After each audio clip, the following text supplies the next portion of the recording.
A very good morning to all students. Let's we discuss the sum of the case studies, value-based and multidisciplinary question, which already comes in your last few year question paper conducted by CBSE. So you know very well we discussed the case studies related to class 12 business studies, and in this video we discussed a lots of the case study from the different chapters. And most of the question asked by the CBSE in the last few years, as you know very well, in the last few videos we discussed the model paper issued by CBSE for the academic year 2020-21, and this model paper contains a 34 question. Out of them 6 to 10 question are from the case studies.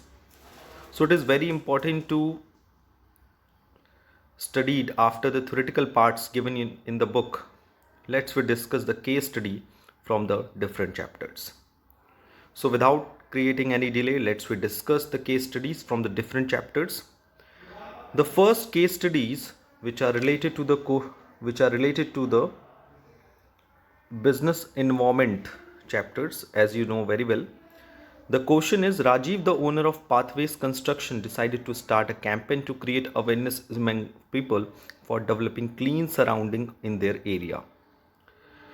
He formed a team of 10 members to list the different ways for cleaning the surrounding. One suggested to take the help of local residents. Another suggested that they may involve school-going children in their venture. One more suggestion was to take the help of unemployed youth. On evaluation of different ways, it was decided to take the help of local residents. To achieve the desired goal, various activities were identified, like purchase of necessary items like a dustbin, garbage bags, brooms, and the collection of garbage, disposal of garbage, etc. After identification of different activities, the work was allocated to different members. The question number 1 is, identify the concept of management involved in the above situation and quote the line which help in their identification. Also identify the values which the company wants to contribute the societies. So इस पूरे paragraph में you can see that एक पूरा management का जो function है वो basically यहाँ पर रन कर रहा है. कह सकते हो यहाँ पर कुछ चीज़ें ऐसी हैं, जैसे इसमें पहला क्वेश्चन में बोला है identify the concept of management. कौन कौन से मैनेजमेंट के कॉन्सेप्ट हैं, बेसिकली उसके पहले हैं फंक्शन ऑफ मैनेजमेंट. इसके अपार्ट फ्रॉम दिस कुछ लाइंस हैं जो इन सारी चीज़ों को एक्सप्रेस करते हैं कि अगर प्लानिंग है तो प्लानिंग का कौन सा पार्ट है. तो you can see that Rajiv, the owner of Pathways Construction, decided to start a campaign to create awareness among the people for developing clean surrounding in their area. Rajiv जो owner हैं pathways construction के, उन्होंने decide किया, campaign start किया कि ताकि लोगों के अंदर एक अवेयरनेस आए कि वो अपने आसपास के एरियाज़ को क्या रखें, क्लीन रखें. In their area he formed a team of 10 member to list the different ways for cleaning and surrounding. और उन्होंने एक 10 मेंबर की टीम डिसाइड की जो आसपास के एरियाज़ को साफ रखेंगे. तो ये देखिए कुछ लाइंस हैं. अब इसके आंसर्स पे हम लोग देखते हैं, और ये क्वेश्चन सीबीएसई के सैम्पल बोर्ड 2015 में आ चुका है. लिखा है कॉन्सेप्ट इन्वॉल्व. बेसिकली जो कॉन्सेप्ट इन्वॉल्व है वो है प्लानिंग एंड ऑर्गेनाइजिंग. और अगर हम प्लानिंग की लाइन की बात करें तो प्लानिंग हम कैसे आइडेंटिफाई कर सकते हैं, जिसमें सबसे पहले लिखा है, one suggested to take the help of local resident. Another suggested that they may involve school going children in their venture. One more suggestion was to take the help of unemployed youth. On evaluation of different ways, officer के पास लिखा है on evaluation of different ways, it was decided to take the help of locals and to achieve the desired goal. Various activities were identified. और जब हम कई सारी activities identify करते हैं, so it is a part of the organizing. Okay, so जो हम चीज़ें आइडेंटिफाई कर रहे हैं, सजेस्ट कर रहे हैं, वो सब प्लानिंग का पार्ट है.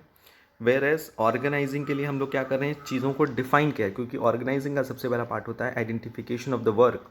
सो उसमें हम लोग कौन कौन सी चीज़ें हैं, जैसे उसने आपने देखा होगा परचेज ऑफ नेसेसरी आइटम्स हैं, कलेक्शन ऑफ गार्बेज है, डिस्पोजल ऑफ गार्बेज है, ये सब चीज़ें उन्होंने आइडेंटिफाई की. So this is a solution of the first question. यानी इस क्वेश्चन में हम लोगों ने कुछ कॉन्सेप्ट आइडेंटिफाई किए, जैसे कि प्लानिंग एंड ऑर्गेनाइजिंग, और उससे रिलेटेड जो लाइन्स हैं which is already given in the paragraph. If we are talking about the values, respect of environment, teamwork, fulfilling social responsibility. Okay, so let's we move to the question number 2. The second question from the case studies from the different chapter, that is in Stylecraft Limited, a leading manufacturer of leather goods, decided to start a new factory for the regional development of rural area of Uttar Pradesh. The general manager of the company is deciding to structure the organization as per there are four main activities: marketing, production, finance and personnel. So you can see that Stylecraft Limited एक leader manufacture leather goods company है जिसने ये decide किया कि वो एक नई factory start करेगी रीजनल डेवलपमेंट करने के लिए. उत्तर प्रदेश में जगह जगह उसके शॉप्स ओपन हो. The general manager of the company is deciding to structure of the organisation, और जो जनरल मैनेजर है उस कंपनी को उन्होंने डिसाइड किया कि जो ऑर्गेनाइजेशन का स्ट्रक्चर है वो 4 मेन एक्टिविटी में डिवाइड होगा: marketing, production, finance and personal. The question number 1 is identify the objective of management highlighted in the above case. सबसे पहला इसमें कौन सा ऑब्जेक्टिव दिख रहा है, तो you know very well they are basically 3 objective of the management, that is an organisational objective, social objective and personal objective. तो यहाँ पर आप देख रहे हो कि स्टाइलक्राफ्ट लिमिटेड जो मैन्युफैक्चर कंपनी जो लेदर गुड्स बनाती है उसने न्यू फैक्ट्री स्टार्ट किया regional development of rural area. Rural मतलब गांव में उन्होंने सारी फैक्ट्रीज ओपन करने की स्टार्ट किया, जिससे क्या होगा बेसिकली पहले तो रूरल में डेवलपमेंट आएगा, रूरल डेवलपमेंट होगा और रूरल एरिया में ईजिली लेदर गुड्स अवेलेबल हो पाएंगे, वहाँ के लोगों को जॉब मिलेगी, अनएम्प्लॉयमेंट जो है वो कम होगा.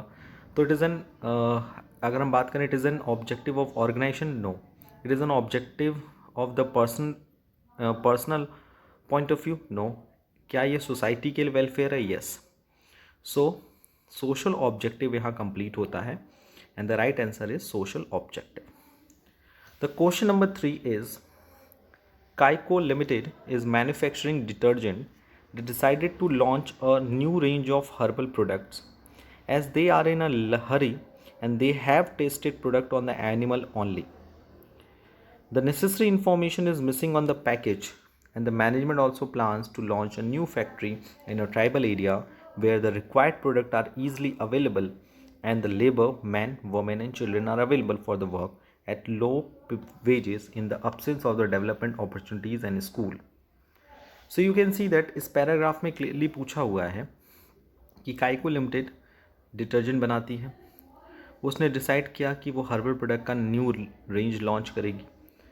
एज दे आर इन हरी, वो सब जल्दी में है, and they have tested product on animal only, उन्होंने ये प्रोडक्ट सिर्फ और सिर्फ एनिमल पे ही टेस्ट किया क्योंकि वो जल्दीबाजी थी उन लोगों को. The necessary information is missing on the package, और पैकेज में जो नेसेसरी इन्फॉर्मेशन थी वो भी मिस थी. The management also plans to launch a new factory in a tribal area. Management ने डिसाइड किया कि वो नई फैक्ट्री लॉन्च करेगी कहाँ पर? ट्राइबल एरिया में. Where the required product are easily available, जहाँ पे जो रिक्वायर्ड प्रोडक्ट्स हैं वो ईजिली अवेलेबल रहेंगे.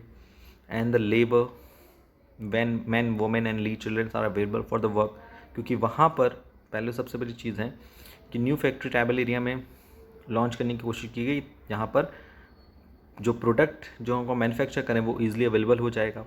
वहाँ के जो लेबर है, चाहे वो मैन हो, चाहे वोमेन हो, चिल्ड्रन है, वो ईजिली अवेल हो जाएंगे और कम पैसे में, in the absence of the development opportunities in school. और वहाँ पे हमें किसी तरह के अलग कोई अपॉर्चुनिटीज़ डेवलप करने की ज़रूरत नहीं है, स्कूल डेवलप, यानी एक तरह से घुमा फिरा के कंपनी का फ़ायदा होगा, उसे कम से कम सोशल वेलफेयर पूरा करना पड़ेगा और ज़्यादा से ज़्यादा उसे प्रॉफिट होगा. क्वेश्चन था पहला, which values do you find disturbing in the above para. इस पैराग्राफ में कौन सी ऐसी वैल्यू है जो डिस्टर्ब है, यानी कौन सी वैल्यूज़ को फॉलो नहीं किया गया. पहला, testing on animal is banned, animal पे टेस्टिंग करना बैंड है. No information about the product on the package is violation to of right to information. You know very well, according to right to information, product पे necessary information क्या होनी चाहिए, disclose होनी चाहिए, लेकिन यहाँ पे कोई नेसेसरी इन्फॉर्मेशन तो है ही नहीं, तो यहाँ पर राइट टू इन्फॉर्मेशन लूज हो रहा है पहला। Second, will the decision to install a new unit in a tribal area help society. अब यहाँ पे देखिए लिखा है, क्या एक तरह से पूछा जा रहा है न्यू यूनिट इंस्टॉल करना ट्राइबल एरिया में सोसाइटी को हेल्प करेगा। Highlight the social values involve in this region. तो क्लियरली यस, ये जो डिसीज़न है वो ट्राइबल एरिया में जब हम कोई न्यू यूनिट इंस्टॉल करेंगे तो इस कहीं ना कहीं से ट्राइबल जो सोसाइटी है वो कहीं ना कहीं से डेवलप्ड होगी। हम ये नहीं कह सकते हैं कि हमारी जो ट्राइबल एरियाज़ की जो यूनिट्स हैं, जो ट्राइबल एरियाज़ है, इस मैन्युफैक्चरिंग प्लान से डेवलप नहीं होगी। 10% ही होगी, 20% ही होगी, लेकिन होगी, डेवलप तो होगा। क्यों होगा देख लीजिए, खुद ही क्लियर है, क्योंकि यहाँ पे कुछ सोशल वैल्यूज़ अवेलेबल हैं। जैसे पहला, the tribal labour man and women will get equal minimum wages to earn their livelihood. उनको कुछ ना कुछ वेजेस मिलेगा, जो इसको हम कहते हैं मिनिमम वेजेस तो मिलेगा, जिससे वो अपना जीवन ईजिली जी सकते हैं। Child labour is banned, so school should be open for them. Child labour banned हो और उनके लिए स्कूल खुले। School and other supportive activities will help the community development. Equal opportunity to grow, proper utilisation of natural resources. Next, the question number 4. Nikita and Salman completed their MBA and started working in a multinational companies at the same level. दोनों ही Nikita and Salman दोनों ही MBA complete किया, उन्होंने फिर multinational company में काम करना start किया same level पे। बोथ आर वर्किंग हार्ड, दोनों ने ही हार्डली वर्क किया, and happy with their employer, और वो अपने एम्प्लॉयर यानी अपने मालिक से खुश थे। Sumit had the habit of back biting and wrong reporting about his colleagues to impress his boss. Salman को एक प्रॉब्लम थी कि उसे बैक बिटिंग करने की प्रॉब्लम थी, यानी कि वो लोगों की बुराइयां करता था पीठ पीछे और रॉन्ग इन्फॉर्मेशन देता था अपने कलीग्स की बॉस को इम्प्रेस करने के लिए। All the employees in the organisation know about it. सारे एम्प्लॉयज़ जो थे ऑर्गेनाइजेशन के वो उसके बारे में जानते थे। At the time of the performance appraisal, यानी जब परफॉर्मेंस अप्रेजल हुआ तो the performance of the Nikita was just better than the Salman. क्या हुआ कि जब परफॉर्मेंस अप्रेजल हुआ, जब एक्चुअल परफॉर्मेंस मेज़र किया गया, तो ये फाइंड आउट किया गया कि निकिता जो थी उन्होंने Nikita was just better than the Salman, Nikita ने सलमान से ज़्यादा बेटर किया। Even then their boss Mohammed Sharif decided to promote Salman, stating that being a female Nikita will not be able to handle the complication of the higher post. देखिए यहाँ पे कुछ क्लियर है, जैसे यहाँ लिख रहा है at the time of the performance appraisal the performance of Nikita was just better than the Salman. Performance better किसका था, निकिता का, बट उसके बावजूद भी सलमान को क्या दिया गया, प्रमोशन दिया गया, क्योंकि उसके बॉस का कहना था कि निकिता जो है वो बेटर जो हायर पोस्ट है वो हैंडल नहीं कर पाएगी क्योंकि वहाँ का कॉम्प्लिकेशन ज़्यादा है। क्वेश्चन ये है, identify and explain the principal of management which was not followed by the multinational company.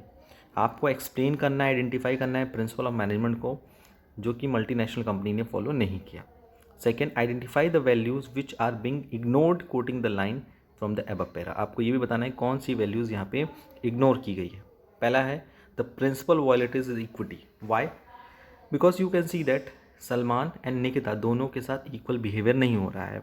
दोनों का जो परफॉर्मेंस अप्रेजल किया गया, परफॉर्मेंस अप्रेजल के अकॉर्डिंग प्रमोशन इसलिए नहीं किया गया क्योंकि दोनों में कहीं ना कहीं कुछ ना कुछ चीज़ों को लेकर हम डिस्क्रिमिनेशन कर रहे हैं। But according to the equity concept you know very well, हमें दोनों के बीच में किसी प्रकार का कोई भी डिस्क्रिमिनेशन नहीं करना चाहिए, चाहे वो कास्ट हो, क्रीड हो, चाहे उनका बिहेवियर हो। और वैल्यूज़ की बात करें जो इग्नोर की गई है, जैसे good human behaviour, because Salman had the habit of back biting and the wrong reporting about his colleagues to impress his boss. Gender biasness भी यहाँ की गई क्योंकि उसका बॉस ने निकिता को इसलिए हायर पोस्ट पे प्रमोट नहीं किया गया क्योंकि उसको लगता था कि हायर पोस्ट की जो कॉम्प्लिकेशन है वो निकिता बियर नहीं कर पाएगी। Next is question number 5. So what is question number 5? Mr. Nath, a recently appointed production manager of Suntech Limited, has decided to produce jute bags instead of the plastic bags. As these are banned by the government, he set a target of producing 1000 jute bags a day. It was reported that the employees were not able to achieve the target.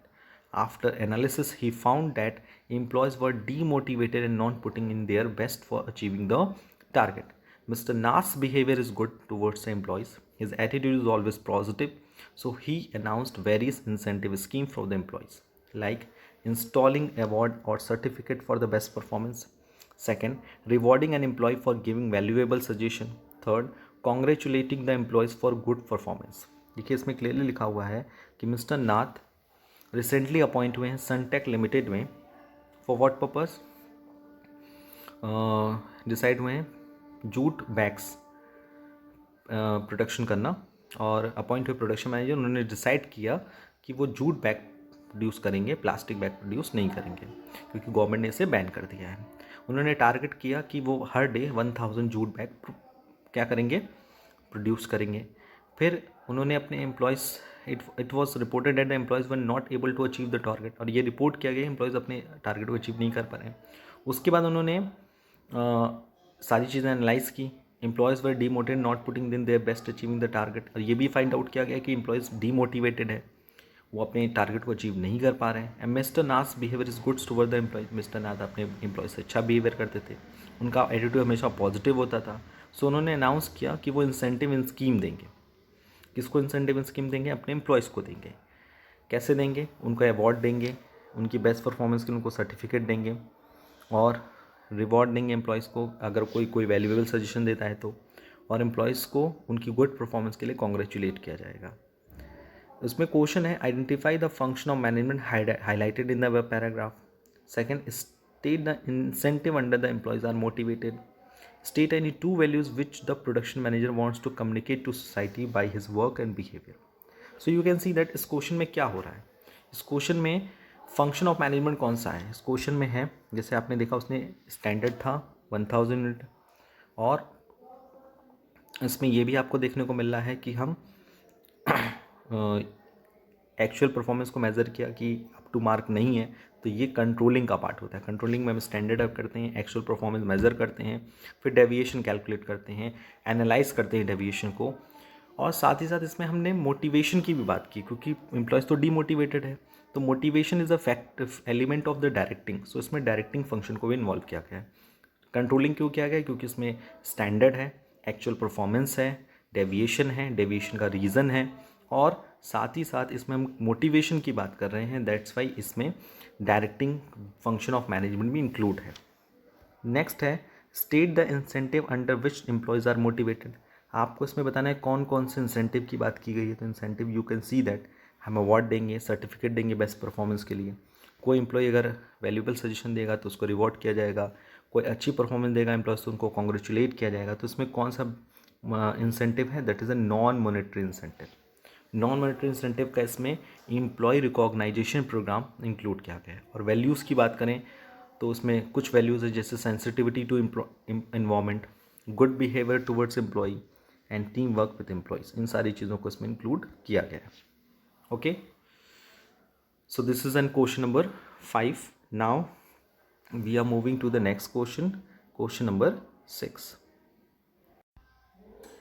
Question number 6 is, the manager of the company is overburdened with the routine work and is unable to concentrate on the core issues of the company. To overcome this problem, he entrusted some of his responsibilities and authorities to his immediate subordinate to share some of his routine work. एक manager है company का जो अपने काम को लेके बहुत ही overburden है, और रूटीन वर्क, वो जो बिजनेस की जो रूटीन वर्क है उस पर वो कॉन्सेंट्रेट नहीं कर पा रहा है। सो इस प्रॉब्लम को उसने दूर करने के लिए क्या किया? अपनी कुछ रिस्पॉन्सिबिलिटीज़ और अथॉरिटीज़ अपने इमीडिएट सबॉर्डिनेट को शेयर कर दी ताकि वो अपने रूटीन वर्क को और अच्छे से कर सकें। And the question is, which process is use by the manager and it is an extension to one of the which principle of management and name the principle. So you can see that the first question is, which process is used by the manager? The answer is delegation of authority. You know very well, delegation of authority is a process by which the one person delegate his authority and responsibility to his immediate subordinate, and it is an extension of to one of the principle of management. It is a very popular principle, that is in division of work. You know very well, जब काम बहुत ही बड़ा होता है, बहुत ही लेंदी होता है, तो हम उस काम को और ईजी से परफॉर्म करने उस काम को डिवाइड कर देते हैं. So it is called division of work. And the next question is question number 7, and it is a very popular question. The court passed an order to ban polythene bags. Court ने order pass किया कि polythene bag ban होंगे. These bags are creating many environmental problem which affect the life of the people in general. और court ने order किया कि polythene bag ban होनी चाहिए क्योंकि ये बैग्स जो हैं वो इन्वामेंटल प्रॉब्लम्स क्रिएट करेंगे और ये बिजनेस जो पीपल्स वर्क कर रहे हैं लाइफ उनकी लाइफ को इफेक्ट करेगा. Society in general is more concern about the quality of life. Society अगर हम जनरल फॉर्म में देखें तो उनकी लाइफ की जो क्वालिटी है और इम्प्रूव होनी चाहिए. क्वेश्चन क्या है? Question is identify the dimension of different dimension of business environment by quoting this line from the above particulars and also state any two values communicated to the society. आपको business environment का dimension identify करना है, line coat करनी है और also जो two values हैं उन्हें सोसाइटी को कम्युनिकेट करनी है. And the answer is court passed an order. Court ने ऑर्डर पास किया, सिंपल सा पहली लाइन से दिख रहा है, तो ये एक लीगल इन्वायरमेंट हो गया. और सेकंड अगर हम बात करें यहाँ पे कि यहाँ पे क्वालिटी ऑफ लाइफ की बात हुई है, लाइफ की क्वालिटी की बात हुई, यानी ये सोशल इन्वायरमेंट की बात हो रही है. तो यहाँ पे दो इन्वायरमेंट सबसे ज़्यादा इंपॉर्टेंट है, एक लीगल और एक सोशल. लीगल बिकॉज कोर्ट ने ऑर्डर पास किया एंड सोशल इन्वायरमेंट बिकॉज यहाँ लाइफ क्वालिटी की बात हो रही, क्वालिटी ऑफ लाइफ की बात हो रही है. एंड वैल्यूज़ की अगर हम बात करें, sensitivity towards the environment, fulfilling responsibility towards nation. Next is question number 8. Question number 8 is Minda Motors. Minda Motors automobile companies is producing three different types of vehicles: car, two-wheelers and three-wheelers.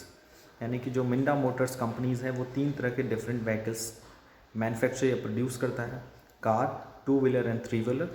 All the activities of the company की जितनी भी activities हैं, purchase हो, production हो, marketing हो, respect to each type of vehicle are under one common department. ये सारी activities एक व्हीकल के थ्रू क्या किया जाता है, परफॉर्म किया जाता है.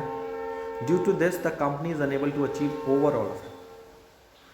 और इस कारण क्या हुआ कि वो अपने ओवरऑल ऑब्जेक्टिव को अचीव नहीं कर पा रहे हैं. आपको ये बताना है which management principle is not observe by Minda Motors. कौन सा मैनेजमेंट प्रिंसिपल यहाँ पे ऑब्जर्व नहीं किया गया. देखिए यहाँ पे क्लियर कर रहा है कि तीन तरह के व्हीकल्स यहाँ पे मैन्युफैक्चर हो रहे हैं: car, two wheeler and three wheeler. और सारी एक्टिविटीज़ जो है कंपनीज़ की, चाहे वो परचेज हो, चाहे वो प्रोडक्शन हो, चाहे वो मार्केटिंग हो, respect to each type of vehicle, हर तरह के जो व्हीकल्स हैं वो सब एक कॉमन डिपार्टमेंट ही डिस्कस कर रहा है, डील कर रहा है. तो यहाँ पर आप देख रहे हो डायरेक्शन की कमी है, क्योंकि एक तरह से हम बात करें कि सबके लिए कॉमन डिपार्टमेंट है. तो कौन सा मैनेजमेंट प्रिंसिपल यहाँ पे फॉलो नहीं हो रहा है? The right answer is unity of direction, because सबकी डायरेक्शन में यूनिटी होनी चाहिए. लेकिन यहाँ पर जो कॉमन डिपार्टमेंट बन रहा है वहाँ पर ड्यू टू दिस कंपनी पूरे ओवरऑल ऑब्जेक्टिव को नहीं पहुँच पाएगी, क्योंकि अगर हम काम को बांटेंगे नहीं तो सबको अपने अपने ऑब्जेक्टिव नहीं पता होंगे, सबके अपने अपने डायरेक्शन, तो सब कंफ्यूज हो रहे हैं कि हम क्या करें. तो इसलिए यहाँ पे डिविजनल स्ट्रक्चर होना चाहिए, क्योंकि यहाँ पे कंपनी ने क्या किया है, चाहे परचेज हो, चाहे प्रोडक्शन हो, चाहे मार्केटिंग है, सबका एक ही डिपार्टमेंट है. तो अब आप खुद ही सोचो, तो यहाँ डायरेक्शन की कमी है और यहाँ फंक्शनल स्ट्रक्चर बना हुआ, जबकि यहाँ होना चाहिए divisional structure. The next is question number 9. Question number 9 says that management of Parko limited emphasis only on economic objective. Management जो है पार्को लिमिटेड का वो सिर्फ इकोनॉमिक ऑब्जेक्टिव पे ही ज़्यादा फोकस करता है. ये क्वेश्चन 2014 सैम्पल पेपर में आया हुआ है. Identify and explain the objective which are being ignored. आपको बताना है कि यहाँ पर कौन सी ऑब्जेक्टिव जो है वो इग्नोर किए जा रहे हैं, और कोई दो वैल्यू बतानी है which are communicated to the society while fulfilling these objective. So you can see that the two other objective which पार्को हैज इग्नोर्ड. इकोनॉमिक ऑब्जेक्टिव के अलावा कंपनी के कौन कौन से ऑब्जेक्टिव है? Social and personal. Economic objective हम लोग बोलते हैं ऑर्गेनाइजेशनल ऑब्जेक्टिव, जैसे हम बोलते हैं survival, profit and growth. But यहाँ पे कंपनी इकोनॉमिक ऑब्जेक्टिव को फोकस ना करके सिर्फ किस ऑब्जेक्टिव को फोकस करिए? Social and personal. So what is social objective? It involves the creation of benefit for society. As a part of society, every organisation, whether it is a business or non-business has a social obligation to fulfill. This refers to consistently creating economic value for various constituents of society. And the number second is personal objective. Organizations are made up of people who have a different personality, backgrounds, experience and objective. Organisation कई सारे objective से बनता है, सो उनके अपनी अपनी different personality, different background, different experience होते हैं. They all become part of the organization to satisfy diversified needs. These vary from financial needs such as competitive salaries, perks, and social needs such as peer recognition and higher levels needs such as personal growth and development. So social needs जो होती हैं वो basically किस बात पे focus करती हैं? It focus on the society. So the second objective is a personal objective, and you can see that what is the meaning of personal objective. The organization are made up of people who are different personality, background, experience and objectives. They all become part of the organization to satisfy diverse needs. These vary from financial needs such as competitive salaries and perks, social needs such as peer recognition and higher level needs such as personal growth and development. And the values by which this quotient the communicated while performing these objectives, that is in concern for environmental protection as an obligation to the society, to the business organization would adapt to using environment friendly method of production, as well as the providing employment opportunities to disadvantaged section of the societies, treating all employees fairly by providing them opportunity for personal growth, offering fair wages, and these are the solution of the question number 9. Next we move to the question number 10, and the question number 10 is Skype Limited follow the policy of paying less salary to women worker.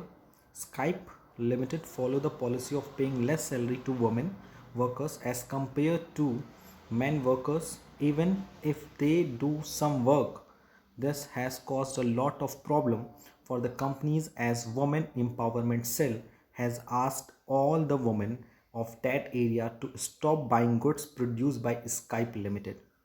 The first question is identify the objective of management violated in this case, which dimension of business environment is being indicated in this given case, and also identify the principle of management not followed. So you can see that Skype Limited ने एक policy follow की कि वो कम से कम salary देगी women worker को man worker के comparison में, चाहे वो सेम वर्क करें या different. This has caused a lots of problem for the company, जिससे जो कंपनी के लिए बहुत बड़ी प्रॉब्लम हो गई. Women empowerment cell has asked all the women, और वुमेन एम्पावरमेंट सेल ने कहा सारी वुमेन को कि आप इस कंपनी की कोई भी प्रोडक्ट को मत खरीदो. अब आप खुद देखो कि यहाँ पर हम सोशल इक्वलिटी की बात करते हैं, प्रिंसिपल ऑफ इक्विटी की बात करते हैं, जेंडर इक्वलिटी की बात करते हैं. वहाँ पर प्रिंसिपल ऑफ मैनेजमेंट का जो सबसे इंपॉर्टेंट प्रिंसिपल है दैट इज़ इक्विटी, वो वायलेट हो गया. और यहाँ पर हमने सोशल ऑब्जेक्टिव को अचीव नहीं किया. और ये बिजनेस इन्वायरमेंट का कौन सा डायमेंशन है? Social environment. So question number 10 जो है वो पूरी तरह से सोशल इश्यूज़ पे बेसिस है, जेंडर डिस्क्रिमिनेशन पे बेसिस है. तो फर्स्ट क्वेश्चन की ऑब्जेक्टिव ऑफ मैनेजमेंट कौन सा वायलेटेड हुआ? Social objective. Which dimension of business environment is being indicated in the given case? That is in social environment. And identify the principle of management not followed. कौन सा principle of management follow नहीं हुआ उसको भी identify करना है. That is in equity. Now we are moving to the 11th question. 11th question is Nishant, the director of garments company, is planning to manufacture bags for the utilization of waste material from one of his garment units. Nishant जो कि garment company का director है, उसने planning किया कि वो manufacture करेगा bags. किस से बैग बनाएगा? जो वेस्ट मटेरियल होते हैं गारमेंट्स यूनिट्स के, उनसे. He has decided to manufacturing unit will be set up in rural area of Orissa. और उसने डिसाइड किया कि जो मैन्युफैक्चरिंग यूनिट है वो सेटअप करेगा कहाँ? उड़ीसा में. Who where people have few job opportunities and labour is available at very few rates. जहाँ पर लोगों को जॉब अपॉर्चुनिटी क्रिएट होगी और लेबर भी काफ़ी कम वैल्यू पे अवेलेबल होगा. He has also thought of giving equal opportunity to man and women. और उसने ये भी सोचा कि वो मैन वर्कर हो चाहे वुमेन वर्कर हो, दोनों को इक्वल अपॉर्चुनिटी प्रोवाइड करेगा. For this he wants 4 different head for sales, accounts, purchase, production. He gives an advertisement and shortlists 10 candidate per post after conducting different selection test. Identify the state. Question ध्यान समझिएगा. Identify in a state. Next 3 steps for choosing the best candidate of the candidates. And number B, also identify 2 values by which Nishant wants to communicate to society by setting up this manufacturing unit. And this question is also asked in the CBSE till 2012-13. So it is your homework for today's video. आप इस video को देखिए और इसका जो question number 11 है उसका answer अपने वर्ड में लिखिए. इसका सॉल्यूशन जो है मैं आपको नेक्स्ट वीडियो में डिटेल में बताऊंगा. तो आपको इस स्टेप को आइडेंटिफाई करना है, उसके बाद के 3 स्टेप लिखने हैं और आपकी वैल्यूज़ भी आइडेंटिफाई करनी है इस क्वेश्चन में. Okay so and I hope कि आप ये होमवर्क हमें सेंड करेंगे. And in today's session we started after discussing the model paper issued by CBSE for the academic year 2020-21, and in this session now we are talking about the case study from the different chapter which are asked in the last few years examination conducted by the CBSE for class 12 business studies. So I hope today we cleared all the topics and all the doubts very easily. आज के लिए इतना ही. Thank you, thanks a lot and take care.